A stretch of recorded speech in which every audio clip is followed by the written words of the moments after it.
ICC champions ട്രോഫിയിലെ ആദ്യ semifinal ഇന്നലെ അവസാനിച്ചപ്പോൾ ഓസ്ട്രേലിയയെ പരാജയപ്പെടുത്തി ഇന്ത്യ ഫൈനലിൽ ഇടം നേടുകയാണ് ചെയ്തത്. അതുകൊണ്ട് ഈ മത്സരത്തിന്റെ ഒരു കംപ്ലീറ്റ് റിവ്യൂ ആണ് ഈ വീഡിയോയിലൂടെ നമ്മൾ കാണാൻ പോകുന്നത്. വീഡിയോയിലേക്ക് കടക്കുന്നതിന് മുൻപായി ഇതുപോലെ കൂടുതൽ ക്രിക്കറ്റ് വാർത്തകൾക്ക് വേണ്ടി ഈ ചാനൽ മറക്കാതെ സബ്സ്ക്രൈബ് ചെയ്യൂ. ഇന്നലെ ടോസ് നേടി ഓസ്ട്രേലിയ ബാറ്റിംഗ് തിരഞ്ഞെടുത്തപ്പോൾ ഇതുവരെ കണ്ട ദുബായ് പിച്ചുകളെ അപേക്ഷിച്ച് ബെറ്ററായ ഒരു ട്രാക്കായിരുന്നു കാണാൻ സാധിച്ചത്. കൂപ്പർ കൊണോളി തുടക്കത്തിൽ തന്നെ പോയപ്പോൾ സ്മിത്ത് ഹെഡ് സഖ്യം ഓസ്ട്രേലിയ പതിയെ മുന്നോട്ട് നയിച്ചു. എന്നാൽ സ്പിന്നേഴ്സ് എത്തിയതോടെ ആദ്യ ഓവറിൽ തന്നെ ഇന്ത്യയുടെ തലവേദനയായ ഹെഡ് പുറത്തായി. എന്നാൽ പിന്നീട് മിഡിൽ ഓവേഴ്സിൽ വളരെ മികച്ച രീതിയിൽ സ്മിത്തിന്റെ പിൻബലത്തിൽ ഓസ്ട്രേലിയ അവരുടെ ഇന്നിംഗ്സ് മുന്നോട്ട് കൊണ്ടുപോയി. ഒരു ഘട്ടത്തിൽ 300 പോലും ഈസിയായി തോന്നിയതിനു ശേഷമായിരുന്നു കൃത്യമായ ഇടവേളകളിൽ വിക്കറ്റ് നഷ്ടപ്പെട്ട് ഓസ്ട്രേലിയയുടെ ഇന്നിംഗ്സ് 264 അവസാനിച്ചത്. ഓസ്ട്രേലിയ എന്തായാലും ഈ മത്സരത്തിലേക്ക് വന്നപ്പോൾ വളരെ നല്ല രീതിയിൽ ഹോംവർക്ക് ചെയ്തതുപോലെയായിരുന്നു മത്സരം കണ്ടപ്പോൾ തോന്നിയത്.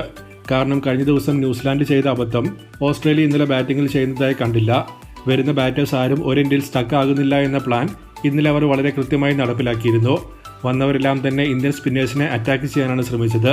എന്നാൽ ഇന്ത്യക്ക് ഇവിടെ ഒരു അഡ്വാൻറ്റേജ് ഉണ്ടാക്കിയത് രോഹിത്തിന്റെ ബ്രില്യൻ്റ് ആയ ബോളിംഗ് റൊട്ടേഷൻ ആയിരുന്നു.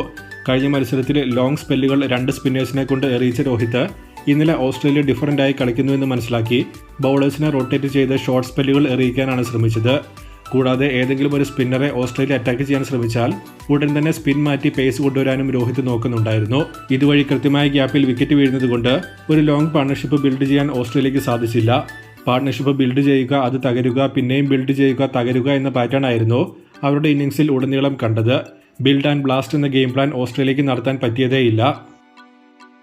മറുപടി ബാറ്റിംഗിലേക്ക് എത്തിയാൽ ഓസ്ട്രേലിയ ആദ്യ 8 ഓവറിനുള്ളിൽ തന്നെ ഇന്ത്യയുടെ ഓപ്പണേഴ്സിനെ പുറത്താക്കി ഗെയിമിൽ പിടിമുറുക്കാൻ ശ്രമിച്ചിരുന്നു.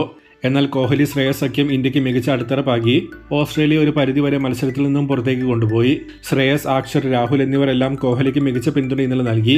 ഒപ്പം ഹാർദിക്കിന്റെ ക്യാമിയോ കൂടി എത്തിയപ്പോൾ മത്സരം ഇന്ത്യ 4 വിക്കറ്റിന് വിജയിക്കുകയാണ് ചെയ്തത്. ഇന്ത്യ നടപ്പിലാക്കിയ ഗെയിം പ്ലാൻ ഗംഭീരമായി തന്നെ തോന്നിയിരുന്നു.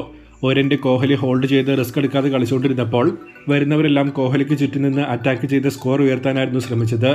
മിഡിൽ ഓവേഴ്സിൽ ഒരു ചാൻസ് മാത്രമായിരുന്നു കോഹ്ലിയുടെ ഭാഗത്തു നിന്ന് ഓസ്ട്രേലിയക്ക് ലഭിച്ചത്.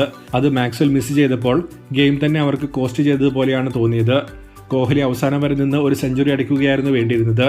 പക്ഷേ രാഹുൽ അറ്റാക്ക് ചെയ്യുന്നത് കണ്ട് ഗെയിം പെട്ടെന്ന് തീർക്കാൻ നോക്കി ഷോട്ട് കളിച്ചാണ് കോഹ്ലി പുറത്തായത്. ഇത് ഗെയിം കുറച്ചൊന്ന് ആ സമയത്ത് ടൈറ്റ് ആക്കിയിരുന്നു. ഹാർദിക്ക് സിംഗിൾസ് ഇടാൻ കഷ്ടപ്പെട്ടതും ചെറുതായി ഇന്ത്യക്ക് സമ്മർദ്ദം നൽകി. എന്നാൽ അതേ ഹാർദിക്ക് തന്നെ ബിഗ് ഷോട്ട്സിലൂടെ മത്സരം ഇന്ത്യക്ക് സമ്മാനിക്കുകയാണ് ചെയ്തത്. ടോട്ടലി ക്ലിനിക്കൽ എന്ന് പറയാൻ പറ്റുന്ന ബാറ്റിംഗ് പെർഫോമൻസ് ആയിരുന്നു ഇത്. സ്മിത്ത് ഈ ബോളിംഗ് ലൈനപ്പ് വെച്ച് മത്സരം ഇത്ര ടൈറ്റായി കൊണ്ടുപോയതിന് തീർച്ചയായും കൈയുടെ അർഹിക്കുന്നുണ്ട്. രോഹിത്തിനെ പോലെ തന്നെ വളരെ മികച്ച രീതിയിൽ ബൗളേഴ്സിനെ സ്മിത്തും കൈകാര്യം ചെയ്തിരുന്നു. എങ്കിലും ആ ലൈനപ്പിലെ ഇൻഎക്സ്പീരിയൻസ് അവർക്ക് തന്നെ തിരിച്ചടിയായി മാറുകയാണ് ചെയ്തത്. ഏറ്റവും അവസാനമായ മത്സരത്തിന്റെ സ്കോർ കാർഡിലേക്ക് വന്നിട്ടുണ്ടെങ്കിൽ സ്മിത്ത് ക്യാരി എന്നവരുടെ പിൻബലത്തിൽ 264 ഓസ്ട്രേലിയ നേടിയത്. എന്നാൽ മറുപടി ബാറ്റിംഗിൽ കോഹ്ലി മുന്നിൽ നിന്ന് നയിച്ചപ്പോൾ ഇന്ത്യ 49 ഓവറിൽ 4 വിക്കറ്റിന് മത്സരം വിജയിക്കുകയാണ് ചെയ്തത്.